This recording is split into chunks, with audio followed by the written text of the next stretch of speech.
benim Havva teyzem tam bir yörük, has bir yörük. Şimdi de şu an damadının çadırında bulunuyoruz. Havva ninem birazcık anlatsana kendini. İyiyim çok şükür. Çorumu çocuğumu verdim. Bir tane oğlum kaldı. Bulamıyorsun onu da vereceksin. Bulamıyor. Oğlana kız arıyorsun. Evet. Sevgili izleyenlerimize söyle bakalım, var mı? Belki bir kısmet çıkar. İnşallah bir yerden bir çıkar.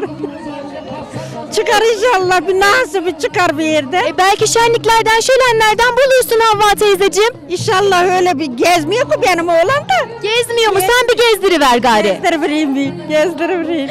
Havva nenem, şimdi anlat, sen yörük hayatı yaşadın, çadırlarda kaldın, develeri güttün. Bir anlat bakalım, nasıldı? Güttüm, koyunlar güttüm, mal güttüm. Çadırda doğurdum. Çadırda doğurdun. Kaç çocuk doğurdun? 5 tane. 5 tane doğurdun. 4'ü kız, biri oğlan. Ha, bir tane oğlan var, daha ona ev veremedin. Kızların hepsi evlendi. Evet, evet.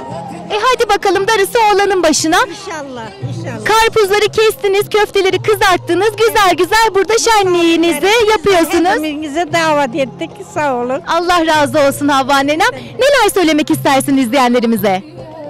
Ne söyleyeyim? Buyursunlar, gelsinler mi çadırına? Gelsinler, buyursunlar, gelsin. İsteyen gelsin, herkes. Senin eline, güzel yüreğine sağlık Havva nenem. Sen de. Allah'a emanet. Amin, siz de aynı kızım, Allah razı olsun. Havva nenem, sen şimdi yas etmeyi de biliyorsundur. Biliyorsun. Hadi bir tane ediver bize gari. Hepsini gelin çıkardım. Ağlaya ağlaya ağlaya, yaz ede işim bitti. Hadi bir tane de bize ediver gari be. Oturdum da kakamadım yerimden. Ün ettim de ün gelmedi elimden. Korkuyordum ayrılığa ölümden. O da geldi bizim baştan başladı. Misafirler geldi hani bizim odamız. Altıma yastık ünüme iliyen kodunuz. Mehelsiz kınayı mehel gördünüz. Mehel olan yere yakın kınıyı.